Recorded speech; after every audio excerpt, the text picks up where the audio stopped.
Saja kita ke informasi hot news yang pertama, di mana Pengadilan Kriminal Internasional atau ICC di Den Haag, Belanda diyakini akan mengeluarkan surat penangkapan ke pejabat senior Israel termasuk Perdana Menteri Benjamin Netanyahu.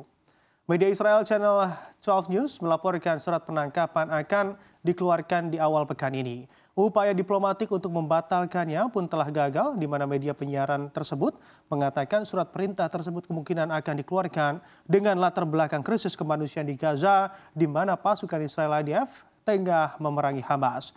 Penangkapan juga terkait tuduhan bahwa Israel melanggar Konvensi Jenewa keempat mengenai perlindungan warga sipil di saat perang. Namun ICC tidak akan mempertimbangkan untuk mengeluarkan surat perintah penangkapan terhadap pejabat senior Israel tanpa persetujuan Amerika Serikat. Jurnalis Israel Amit Segal mengatakan sumber-sumber di Den Haag mengatakan bahwa mustahil Jaksa Agung akan memutuskan langkah dramatis seperti tersebut dalam perang yang masih berlangsung dengan sedikit bukti dan setidaknya mendapat lampu hijau dari Amerika Serikat.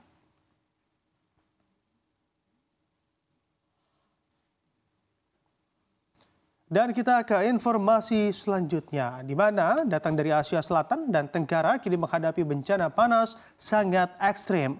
Bahkan cuaca panas lebih parah dari yang pernah terjadi sebelumnya. Hal ini setidaknya terjadi di India dan juga Bangladesh, tetangga Indonesia seperti Filipina, Thailand, Kamboja, Myanmar, dan juga Vietnam juga mengalaminya. Di India, cuaca mencapai 44 derajat Celcius di beberapa lokasi. Pemilu yang sedang dilaksanakan pun harus menyaksikan jutaan orang memilih dengan mengantri di tengah suhu panas yang menyengat. Sementara di Bangladesh, penutupan sekolah dilakukan karena suhu ekstrim.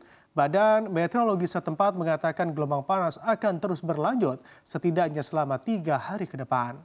Sebelumnya, peringatan sudah muncul dari PBB. Hal ini terungkap dari laporan lembaga PBB, Badan Meteorologi Dunia atau WMO, State of the Climate in Asia 2023. Laporan tersebut menganalisa bencana pada tahun 2023 lalu yang menyoroti bagaimana laju percepatan indikator perubahan iklim utama seperti suhu permukaan, pencairan gletser, dan kenaikan permukaan air laut yang akan berdampak besar pada masyarakat, ekonomi, dan ekosistem di kawasan.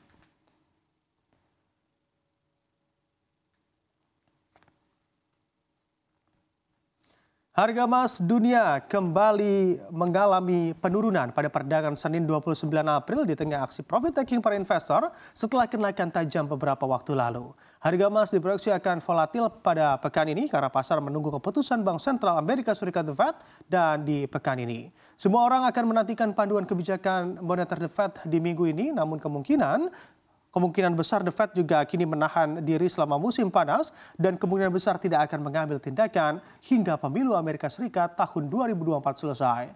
Hal ini menciptakan tantangan yang kuat bagi emas karena kebijakan moneter ketat The Fed mendukung imbal hasil obligasi yang lebih tinggi dan dolar Amerika Serikat yang lebih kuat. Kendati terjadi sedikit depresiasi pada harga emas dunia, namun emas tetap mendapatkan dorongan yang cukup kuat untuk kembali menguat.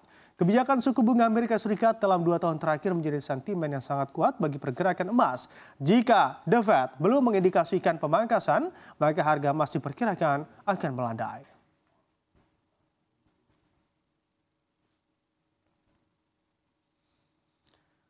Ya, kita melihat berita atau informasi dari domestik di mana demi mendukung tim nasional sepak bola Indonesia U23 sebanyak 23 pengusaha dalam negeri secara spontan menyumbangkan uang masing-masing 1 miliar sehingga terkumpul hingga 23 miliar rupiah.